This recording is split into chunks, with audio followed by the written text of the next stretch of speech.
어떤 한 연예인이 2018년도 한 방송사에서 이제 시상식에 이러한 소감을 밝힌 바가 있습니다. 이렇게 소감을 밝혔는데요. 제가 한번 읽어보겠습니다. 끝까지 날 포기하지 않게 해주신 하나님께 감사드립니다 라고 또 한 연예인이 이렇게 수상소감을 밝혔습니다. 바로 이제 개그우먼 이영자 씨의 2018년도 한 방송사에서 수상소감한 내용입니다. 방송을 통해서 알려진 대로 이 개그우먼 이영자 씨는 데뷔 후에 30년 가까이 연예 활동을 하면서 수많은 어려움과 역경의 시간을 보냈지만 그때마다 자신에게 주어진 삶을 포기하지 않고 묵묵히 자신의 꿈을 향해서 달려올 수 있게 해주신 하나님께 감사드린다라고 하면서 수상을 하면서 소감을 밝혔습니다. 우리 수많은 성경 인물 중에서 고난의 아이콘이라고 할 수 있는 수많은 성경 인물들이 있죠. 구약에서는 욥이라고 할 수도 있겠고, 또 자신의 조국이 멸망하는 것을 지켜보았던 눈물의 선지자 예레미야가 될 수 있고, 수많은 그런 고난과 역경을 견뎌냈던 수많은 성경 인물이 있는데, 오늘 말씀에서 보는 바와 같이 사도 바울도 여러 고난과 역경을 당했던 한 사람 중에 보시면 될 것 같습니다. 오늘 본문에서도 이 사도 바울이 수많은 고난과 역경의 시간을 보냈습니다. 우리가 아는 바와 같이 고린도 후서를 기록한 사람은 바로 사도 바울입니다. 사도 바울은 이러한 삶이 정상적인 삶인가 싶을 정도로 정말 사람이 감당하지 못할 여러 가지의 극심한 고난과 힘든 여정들을 경험했습니다. 그 내용들이 이제 고린도 후서 11장 23절부터 27절까지 자세히 나와 있는데, 우리 함께 읽어보도록 하겠습니다. 시작. 내가 수고를 넘치도록 하고 옥에 갇히기도 더 많이 하고 매도 수없이 맞고 여러 번 죽을 뻔하였으니 유대인들에게 40에서 한한 감한매를 5번 맞았으며 3번 태장으로 맞고 1번 돌로 맞고 3번 파선하고 일주일을 깊은 바다에서 지냈으며 여러 번 여행하면서 강의 위험과 강도의 위험과 동족의 위험과 이방인의 위험과 시내의 위험과 광야의 위험과 바다의 위험과 거짓 형제 중의 위험을 당하고, 또 수고하며 애쓰고 여러 번 자지 못하고 줄이며 목마르고 여러 번 굶고 춥고 헐벗었노라. 아멘. 네. 이 구절이 이제 사도 바울이 이제 자신이 지금까지 겪었던 이제 여러 고난과 역경들을 이제 언급한 내용입니다. 이 구절에 있는 바와 같이 사도 바울이 겪었던 고초는 한두 가지가 아니었습니다. 이뿐만 아니라 사도 바울은 사람들로부터 자주 오해와 분쟁과 불신에 휩싸였습니다. 오늘 고린도 후서의 배경을 살펴보면요, 사도 바울은 고린도 교회 성도들에게 두 가지에 대해서 마음에 큰 상처를 입었다라고 언급을 하고 있습니다. 첫 번째는 무엇이냐? 사도직에 대한 공격이 있었고요. 두 번째는 사도 바울이 고린도 교회를 떠난 후에 거짓 교사들이 들어와서 그 바울의 사도직을 부정했다라는 것입니다. 왜냐하면 사도 바울이 사도가 아님을 증명해야 사도 바울이 지금까지 가르치고 전한 복음도 가짜가 되기 때문입니다. 그래서 사도 바울은 적극적으로 서신서를 쓸 때마다 이렇게 얘기를 합니다. 한번 다음 PPT를 띄워주시면 감사하겠습니다. 네, 한번 보겠습니다. 시작. 하나님의 뜻으로 말미암아 그리스도 예수의 사도된 바울은, 네, 항상 이 서신서를 시작할 때 자신을 소개할 때 예수의 사도, 그리스도 예수님의 사도가 되었다라고 자신을 먼저 소개를 하면서 이제 편지를 쓰는 것을 많이 보게 됩니다. 사도 바울은 편지 첫머리에서 자신을 하나님의 뜻에 따라 부르심에 따라 예수 그리스도의 사도가 된 나 바울이라고 소개하면서 자신이 원해서 사도가 된 것이 아니라 하나님께서, 예수 그리스도께서 자신을 사도로 삼으신 것임을 분명하게 밝히고 있습니다. 우리가 잘 아는 것처럼 이 사도 바울은 다메섹 도상에서 예수님을 만났습니다.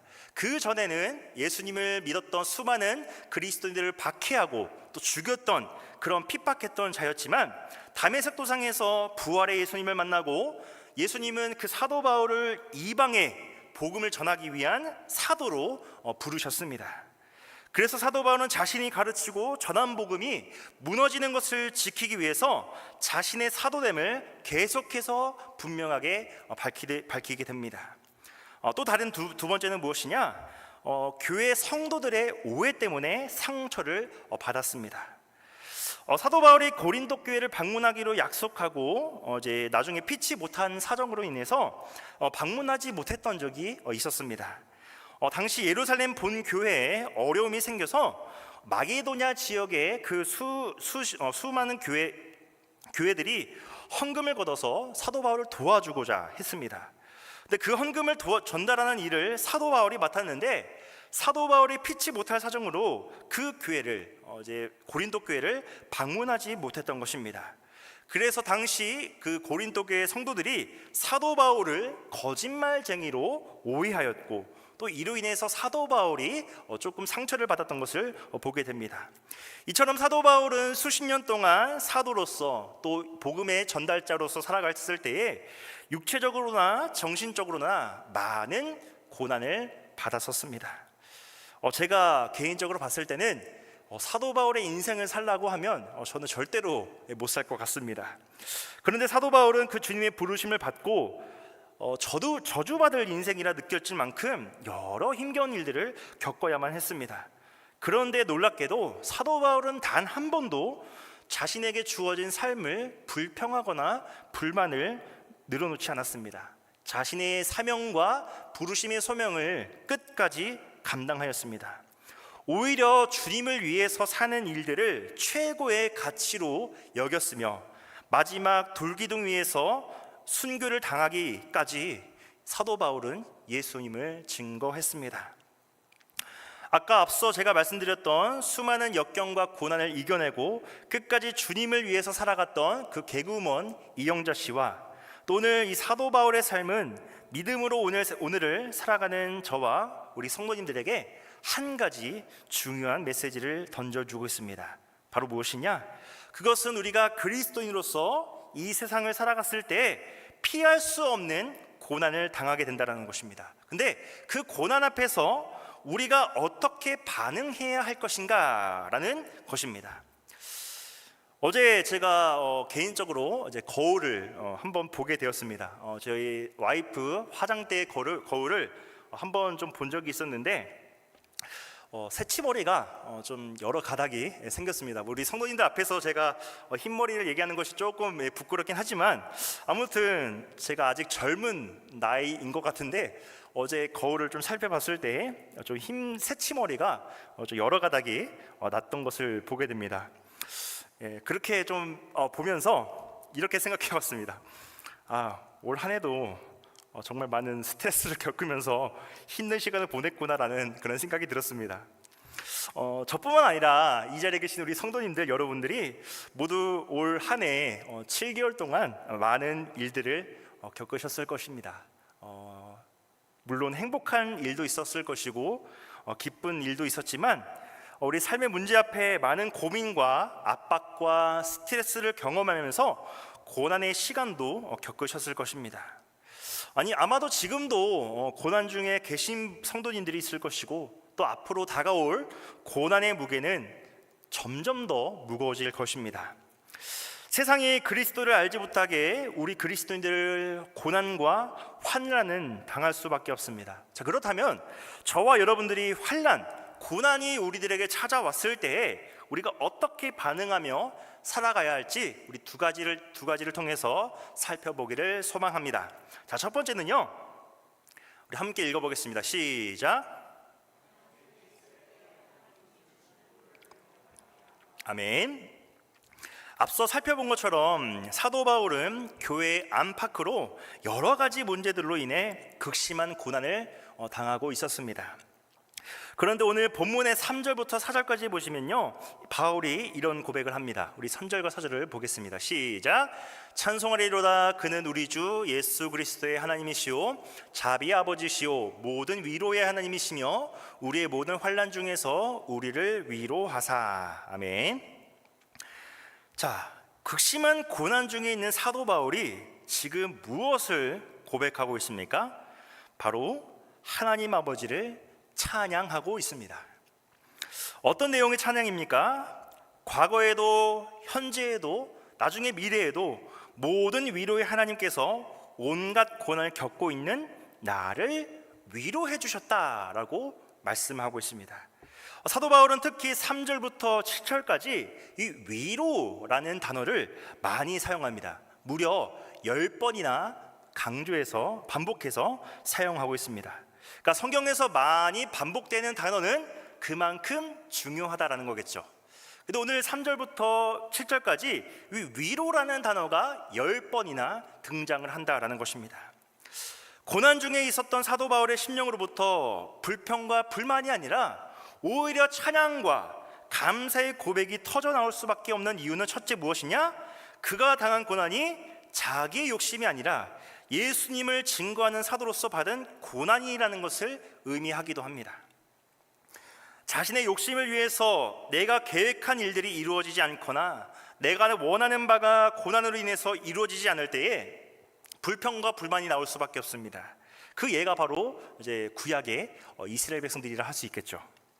하지만 이 사도 바울은 예수님으로 인해서 얻었던 고난은 오히려 하나님을 찬양하게 됩니다. 두 번째는 예수님 때문에 고난을 당할 때 그 고난을 능히 이겨내고도 남는 그 하나님의 위로를 직접 경험했다라는 것을 의미하기도 합니다. 오늘 본문의 5절을 한번 읽도록 하겠습니다. 시작.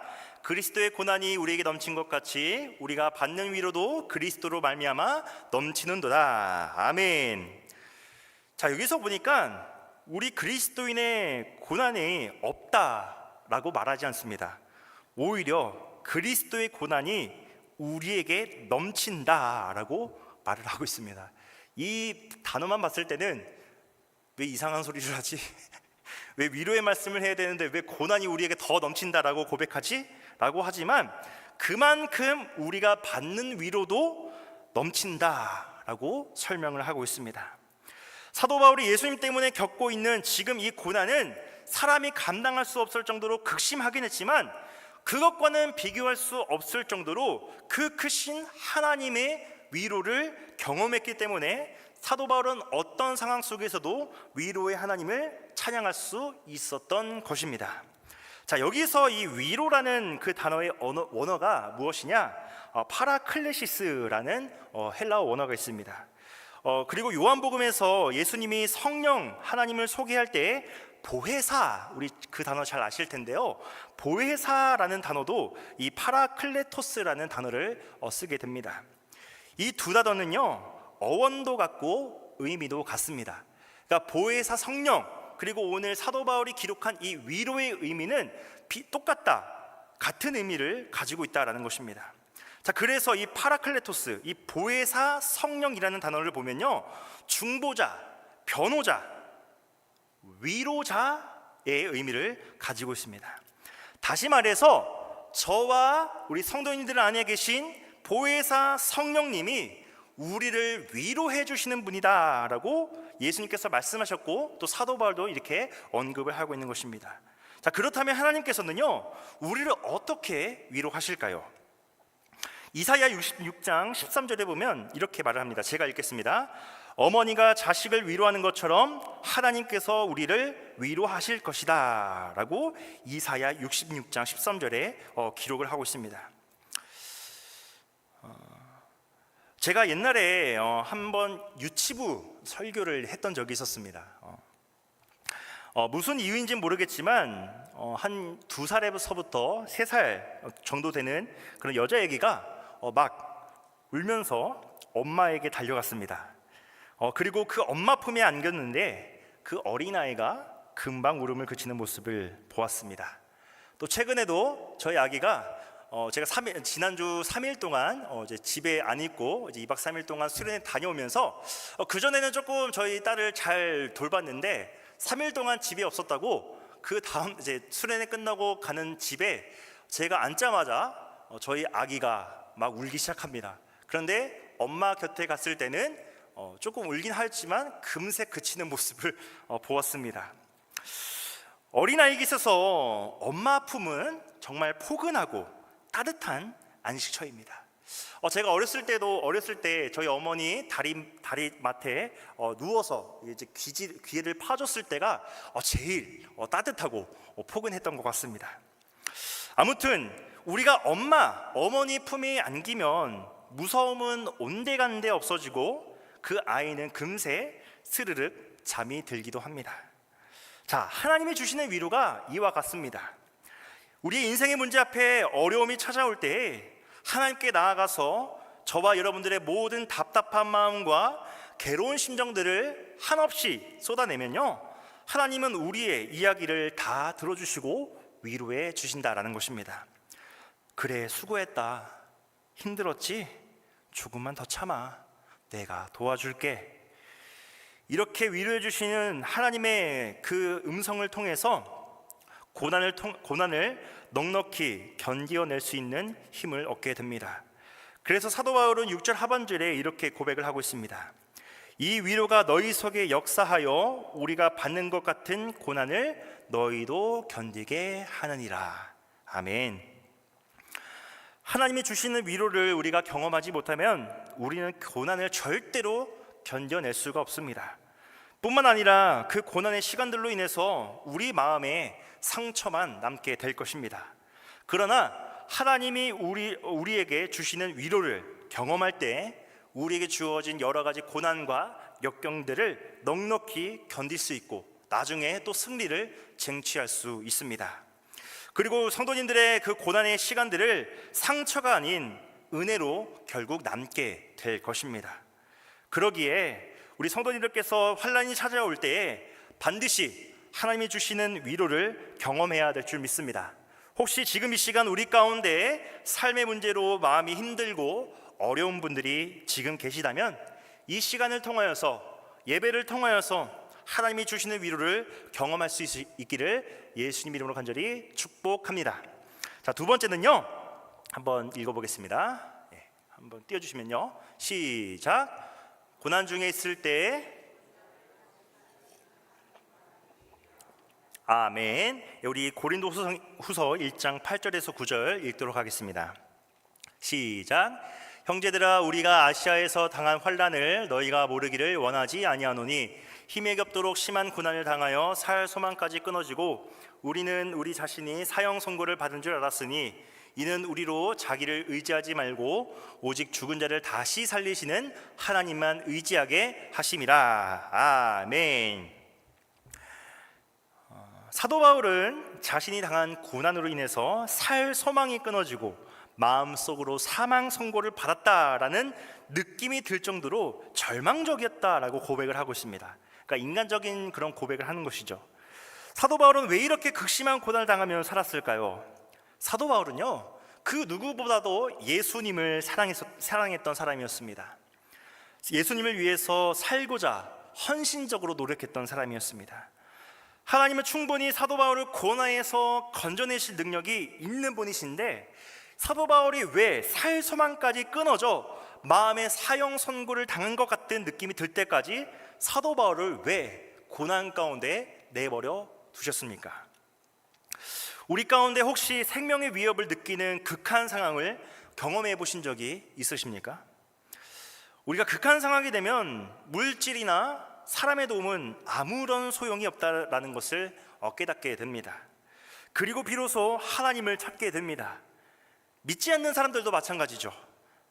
우리가 예배를 마치고 우리가 나아갈 때에 하나님 앞에 나아가야 되는 우리가 정작 세상과 여러 가지의 그런 문화로 인해서 하나님 앞에 나아가지 못할 때가 많이 있는 것 같습니다.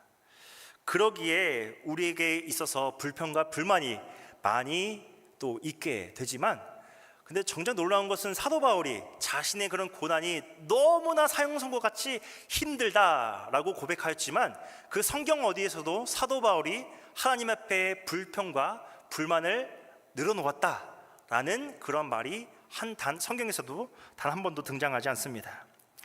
하나님이 사도 바울을 절망적인 상황까지 몰고 가신 이유는 사도 바울이 고난을 통해서 자기 자신을 의지하지 말고 오직 하나님만 절실하게 의지하도록 만드시기 위함이었습니다.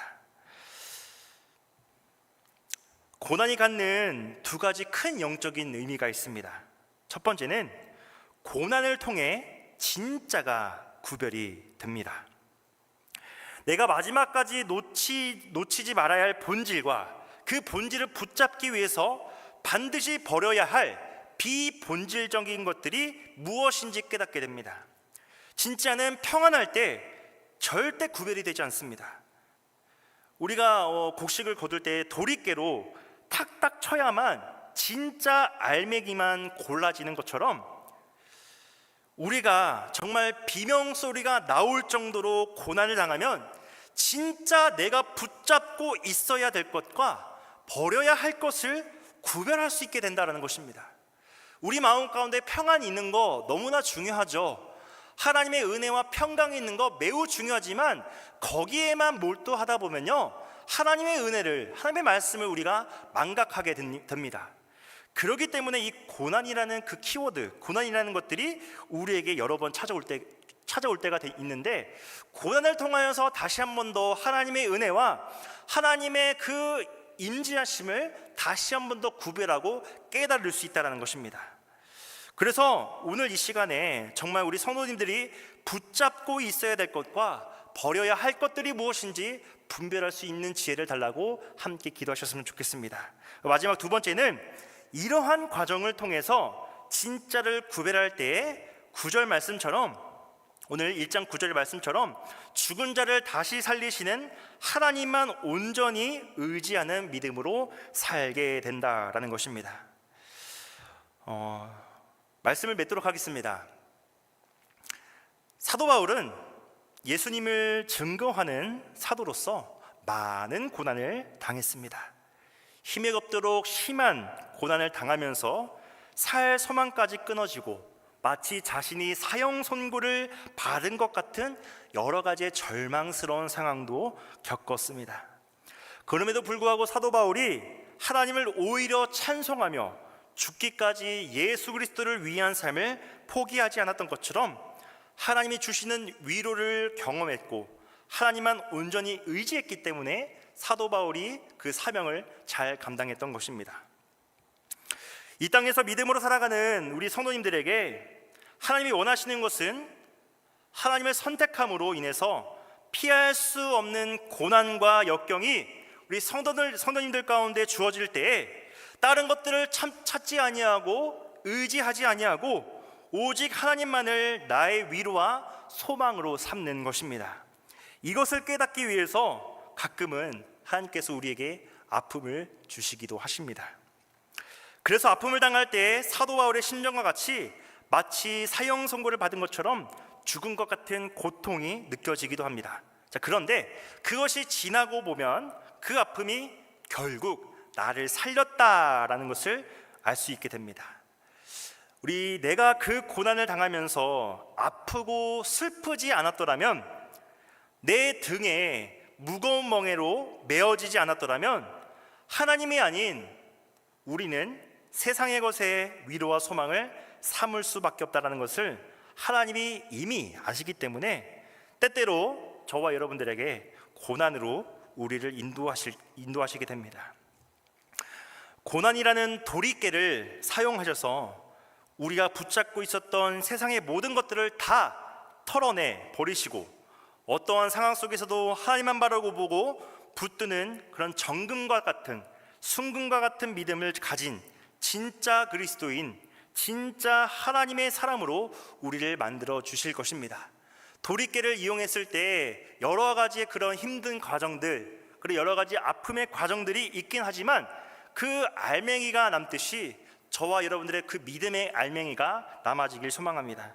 그러므로 저와 여러분들이 무슨 일이 있어도 죽으면 죽었지 믿음은 절대로 포기하지 않겠다는 각오와 확신을 가지고 살아가시기를 소망합니다. 우리는 죽은 자를 다시 살리시는 하나님만 의지하는 사람들입니다. 좀 이런 말 하면 뭐하지만 이렇게 말하겠습니다. 죽어도 괜찮습니다. 왜냐하면 하나님께서 우리를 다시 살리시기 때문입니다. 다니엘의 우리 목사님께서 이제 매주 수요일마다 다니엘서를 우리 강의하고 계시는데요. 다니엘의 세 친구를 한번 보셨으면 좋겠습니다.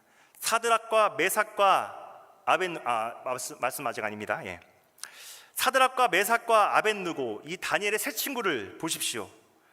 그 바벨론 포로지에서 그들의 신변을 보호받기 위해서 우상에 절을 해야 되는 그런 상황 가운데에 절을 하지 않으면 풀무불에 던져지게 될 것이라는 그 왕의 협박도 받았습니다. 그러나 그 사드락과 메삭과 아벳느고, 그 세 친구들은요, 그 왕과 타협하지 않았습니다. 오히려 그들은 어떠한 상황 속에서도 풀무불에 던져져 자신의 몸이 불살을지라도 자신들을 구원해 주실 것을 확신했습니다. 그리고 이어서 이렇게 고백합니다. 다시 본문 띄워주십시오. 네, 시작. 왕이여, 우리가 섬기는 하나님이 계시다면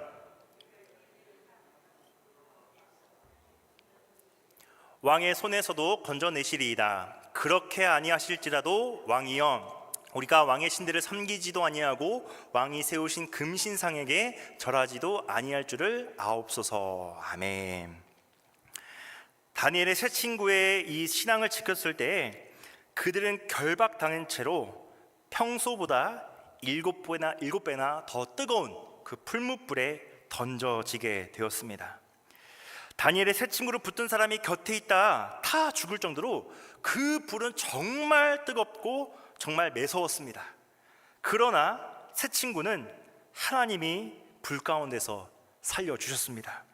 머리털 하나 그을리지 아니하였고 겉옷도 변하지 않고 불의 탄 냄새와 흔적도 없었다라는 것을 말씀을 통해서 보게 됩니다. 또 고난의 아이콘이라고 할 수 있는 욥도 마찬가지입니다. 그는 하루아침에 사랑하는 자식들을 다 잃어버리게 되었고 전 재산을 잃어버리게 되고 건강까지 잃어버리게 되었습니다. 처음에 욥도 그 고난의 자리에서 하나님을 바라보지 못했기 때문에 하나님의 마음을 이해하지 못하였습니다.